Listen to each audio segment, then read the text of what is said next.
الرحمن الرحیم السلام علیکم. آپ دیکھ رہے ہیں میرا یوٹیوب اور فیس بک چینل. میں ہوں ادریس محمود. دوسری جنگ عظیم عروج پر تھی. جرمنز برطانیہ پہ بمباری جاری رکھے ہوئے تھے. ونسٹن چرچل کو بتایا گیا کہ جنگ کے باعث جانی اور مالی نقصان کی تفصیل کیا ہے. دوسری جنگ عظیم میں برطانیہ تقریباً اکانومیکلی کولیپس کر چکا تھا. ونسٹن چرچل نے سوال پوچھا کہ کیا ہماری جوڈیشری فنکشن کر رہی ہے، یعنی کیا جوڈیشری فعال ہے. اس سوال کے جواب میں ونسٹن چرچل کو بتایا گیا کہ ہمارے ججز معمول کے مطابق انصاف کی فراوانی کو یقینی بنائے ہوئے ہیں. اس پر ونسٹن چرچل نے جواب دیا کہ جب تک ہماری عدلیہ انصاف کی فراوانی کو یقینی بنائے ہوئے ہے، برطانیہ کا کبھی برا نہیں ہو سکتا. بعد کے واقعات اور آج کا برطانیہ ونسٹن چرچل کی سچائی کی گواہی دیتا ہے.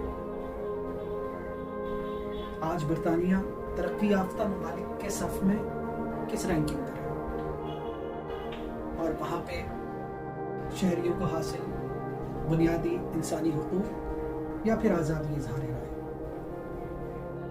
افسوس کے ساتھ پاکستان کے قیام کو 70-75 سال ہو گئے، مگر اس عرصے میں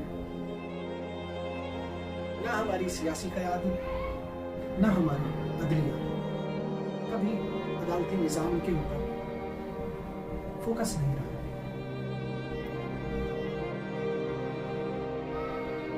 نتیجتاً پاکستان ایک ایسے راستے پہ چل پڑا کہ جہاں پہ اداروں کی تشخص، ان کی عزت، ان کا تقدس ایک کولونیل سسٹم کی باقیات کے سوا کچھ نہیں ہے.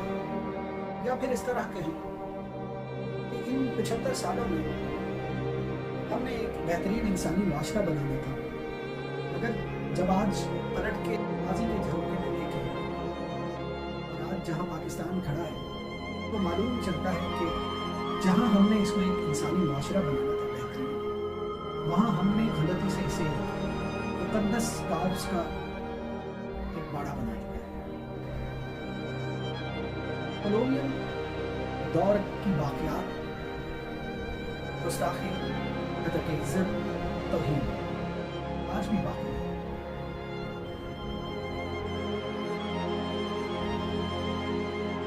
مزید واضح کرنے کے لیے بتاتا چلوں کہ کسی بھی ملک میں تمام ادارے، چاہے وہ عدلیہ ہو یا پھر حفاظت کے ضامن ادارے ہوں، یہ سب عوام کی خدمت اور عوام کے حقوق یا پھر ان کے سرحدوں کے تحفظ کے لیے.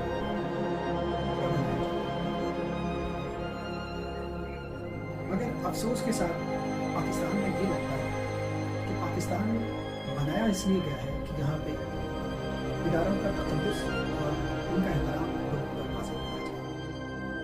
یقیناً اداروں کی حقوق اور اہمیت ہے، ان کا وجود عوام کو خوشحالی دینے کسی لارجر انٹرسٹ کے لیے کبھی کسی ملک کی تخلیق اس لیے نہیں کہ کسی ادارے کو رسپیکٹ مل پائے. تمام عزت انسانی ہے، سب سے پہلی عزت عوام کی. اگر نظام حکومت، نظام ریاست چلانا ہے تو یقیناً اداروں کا تقدس بھی ہوگا اور اداروں کی اہمیت بھی، مگر اداروں کے بھی کچھ فرائض ہیں. جب بے انتہا الزامات کی بوچھاڑ ہو اور وہ سب انگلیاں کسی مخصوص فرد کی طرف یا مخصوص افراد کی طرف اٹھ رہی ہیں، تو وہاں اداروں کے تقدس کا بہانہ بنا کے قانون کی عملداری کا انکار نہیں کیا جا سکتا. پھر وہاں قانون کی عملداری کو یقینی بنانے کے لیے اس ادارے کو یہ قربانی دینی پڑے گی کہ وہ اپنے عہدیدار کو قانون کی تابع کرے. تمام ادارے خود عدلیہ بھی قانون کے تابع ہے۔ قانون کا تابع ہونا کوئی حقارت کی بات نہیں ہے۔ جیسے عام شہری جب روڈ پہ گزرتا ہے، سگنل کی بتی لال ہونے پہ بیچ روڈ پہ نہ چاہتے ہوئے اپنی گاڑی روکنی پڑتی ہے، اور وہاں کوئی شہری اپنی انا کا مسئلہ بنا کہ ایک بتی کے اشارے پہ میں کیسے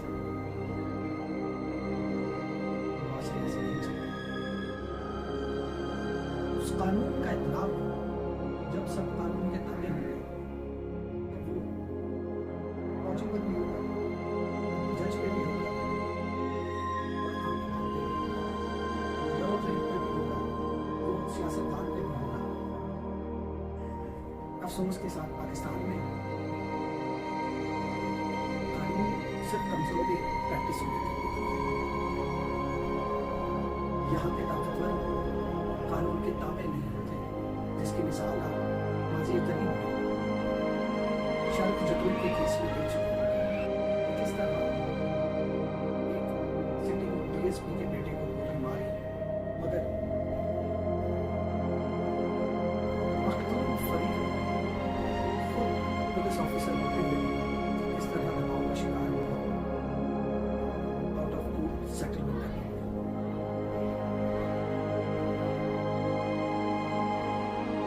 شرم کا مقام ہے پاکستان میں قانون کی حکمرانی نہیں۔ تمام ادارے جب تک خود کو قانون کے تابع نہیں کرتے، جب تک پاکستان کی ترقی کی راہ ہموار نہیں ہو سکتی۔ حالیہ ایک چند روز قبل سے اعظم سے بات ہوئی کہ خوفناک انکشافات ہو رہے ہیں کہ ان کو 75 سالہ ایک بزرگ شخص جو حیوانی بالا کا رکن ہے، اس کو پاداش میں گرفتاری کا سامنا کرنا پڑتا ہے کہ اس کے بعد مراہنہ کر کے تصاویر اور ویڈیوز بنائے جاتے ہیں، پھر اس کے بعد موت یہاں ختم نہیں ہوتی۔ وہ شخص پریس کانفرنس کر کے عدالتوں سے انصاف مانگتی ہے، ابھی انصاف پہنچا بھی نہیں ہوتا یا انصاف کے پہنچنے کی امید بھی نہیں ہوتی۔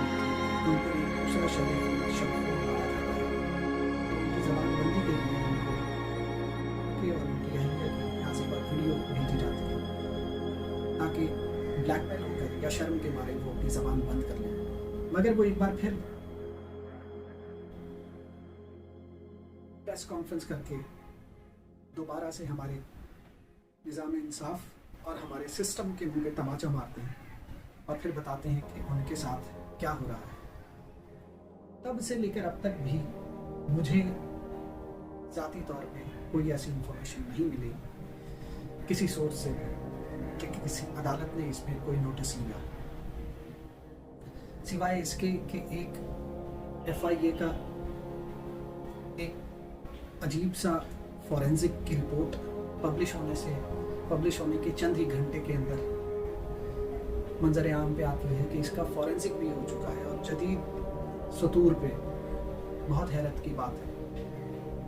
پہلا سوال تو یہ ہے کہ یہ ویڈیو جب جس بلیک میلر نے بھیجی تو اس نے اسی وقت یہ ایک مخصوص صحافیوں کے بلاگ کو بھی بھیجی جس نے ایک مخصوص ٹائمنگ میں اس کے رپورٹس بھی کی، اور پھر ایف آئی اے تک بھی یہ مٹیریل کانٹینٹ پہنچ گیا اور اس نے چند ہی گھنٹوں کے اندر ایک جوئے شیر لانے کے مترادف فورینسک تک کرا دیا، اور وہ بھی جدید سطور کے اوپر۔ یہ قانون کا مذاق اور انصاف کا مذاق اس ملک میں بند ہونا چاہیے۔ آپ کو لاکھ کسی سے سیاسی اختلاف ہو سکتا ہے، کسی سے اختلاف رائے ہو سکتی ہے، مگر اس کا ہرگز یہ مطلب نہیں کہ آپ اس کو اس کے بنیادی انسانی حقوق سے محروم رکھیں یا محروم کر دیں۔ جو پاکستان کی موجودہ صورتحال ہے پراشوب اور انسانیت کو شرما دینے والی ہے۔ ضرورت اس چیز کی ہے کہ ہماری سیاسی قیادت ابن الوقتی سے باہر آ کر عوام کی فلاح کے لیے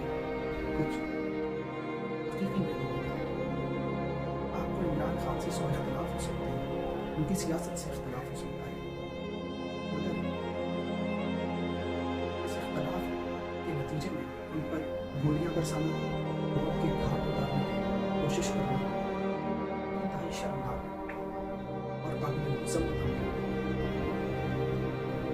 اگرچہ آپ نے جو کرنا چاہا پروردگار کو بھی معصوم نہیں تھا، آپ ناکام ہوئے، تمام تر مسائل کو دل میں کار لاتے آپ نے ارشد شریف کے معاملے کو متنازع بنایا، ارشد شریف کی شہادت کو متنازع بنایا، عمران خان کے قتل کی ناکام کوشش کو متنازع بنایا، قاتل 2 یا 3 قاتلوں کو ایک بتا کر متنازع بنایا، ایک